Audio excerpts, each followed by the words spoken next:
Hello Cancer, Sun Rising and Venus Signs. Kamusta kayo? Sana po'y nasa mabuti kayong kalagayan. Welcome back po sa Star Tarot. At kung bago kayo rito, welcome din po kayo. Please subscribe, like, share my videos, and leave me a comment po kung naka-resonate po kayo. Thank you. So, first card ni Cancer, we have in the hand na universe is your partner.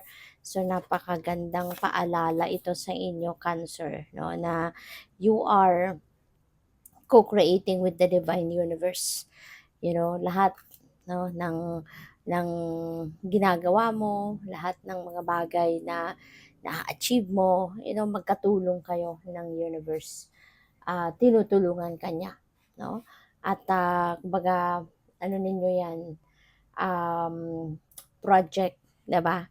Project ninyo, kumbaga na magkatulong kayo ng divine. Hindi ka diyan nag-iisa. Okay? So what else? We have number 26, gathering around the power of community. So baka meron ditong Cancer, meron kayong um, pagtatrabahuan. Maaaring kasama mo dito yung mga tao sa paligid mo, no? So, hindi ka lang, para may collaboration dito. Maaaring merong isang project na ginagawa kayo at hindi lang ikaw mag-isa dyan, kundi you are supported and helped out by the people around you.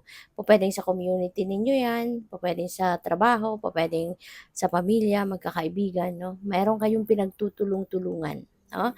So, you are working in a team, no? Parang ganon. So, what else? We have overflow, overwhelm, and plenty. And so, maari na ang iba sa inyo dito, Cancer, no? You are, there is an overflowing of blessings, no? Na dadating. Possible din na this is overflowing of emotions, no? Pwedeng ganun din ang ganap dito for some of you. Baka this is the time na parang magiging extra, siguro emotional kayo, yung ganun, for whatever reason. So, by the way, maraming salamat for subscribing. And if you haven't subscribed yet, subscribe na kayo. And also, maraming salamat din for not skipping the ads. Malaking bagay yan sa akin. And also, please click the join button sa baba ng video kung gusto naman ninyo na mag-join kayo sa membership. Okay? Salamat po. So, we have the grifter. Ayan. So, ano yan, Cancer? Pwedeng um, parang warning iyan sa inyo. No? Parang warning ito sa inyo na maging maingat ka sa pakikipag-deal with sa mga tao around you. Kasi possible na meron dito mga deceptive energy. No? May mga deception na pwedeng mangyari dito kasi maaari may mga tao or may tao na pwedeng ma-encounter ka na napakaganda, no, ng pakikipag-usap sa'yo, napakaganda ng pakikitungo sa'yo. Tapos yun pala, kapag nakuha na niya yung loob mo, tsaka kanya lolokohin, 'di ba? So, pupuwedeng mga gano'ng sitwasyon. Possible din na ang iba dito talagang manloloko, no? As in straightforward, lokohan talaga ang ang ganap. Kaya ingat kayo. Okay? This could be a reminder or warning para sa iyo na maging cautious ka sa bawat galaw na gagawin mo. Okay? So, what else? We have passion. Ayan. So, feeling ko dito, you're going to be passionate about, kung ano man ang mga gagawin mo, kung ano man yung, kunyari, activity, or ano man yung venture, or endeavor na sisimulan ninyo, you're going to be very passionate about it. So, that's really good. So, we have outcast. Wow. So, baka ang pakiramdam ng iba sa inyo dito, you will be outcast, 'di ba? Maaring parang yung parang makakaramdam ka siguro ng parang you don't belong, pupuwedeng may gano'n. Pupuwede rin na ang iba sa inyo kasi um, siguro pupuwedeng ina-isolate mo din yung sarili mo, 'di ba?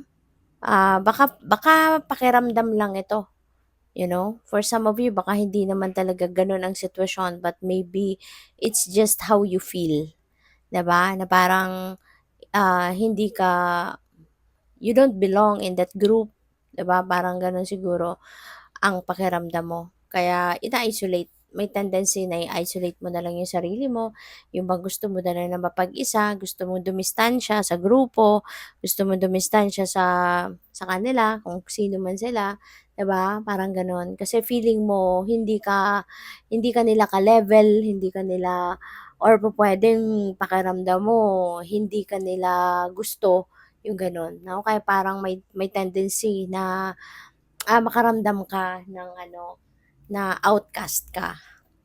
So, tignan natin kung ano pa ang mga messages ni Cancer. Messages, energies surrounding you this week.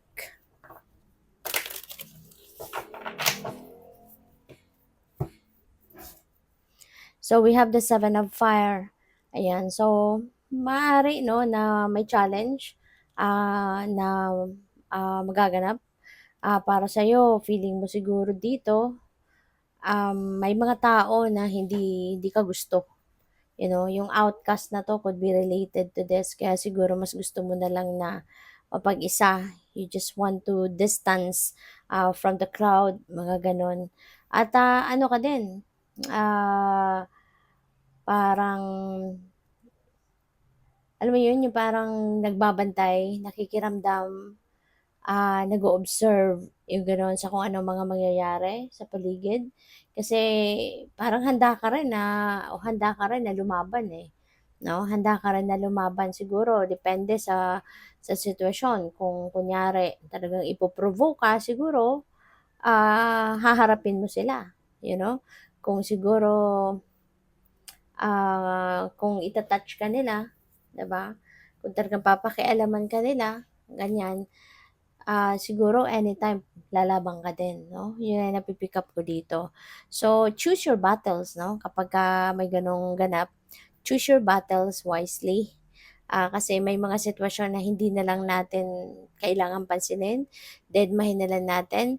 Pero meron din talagang mga sitwasyon na kailangan mong harapin, kailangan kang lumaban, kailangan mong ipaglaban ang rights mo, yung mga gano'n. So, use your own judgment and discernment on that kind of situation at saka choose your battles wisely.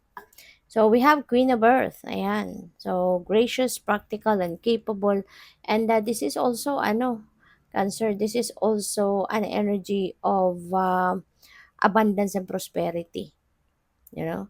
So magiging ano ka din, magiging prosperous, magiging abundant, maraming blessings ang dadating. May mga magagandang biyaya na napaparating na talagang, alam mo yun, pupuwedeng, i-enjoy mo talaga ito ng bonggang-bongga. You would be able now to take care of yourself as well. Magkakaroon ka din dito ng pagkakataon na parang mas alagaan din ang sarili mo, 'di ba? Mag-project ka talaga na you are gracious, na you're capable, 'di ba? So what else? We have Ten of Air.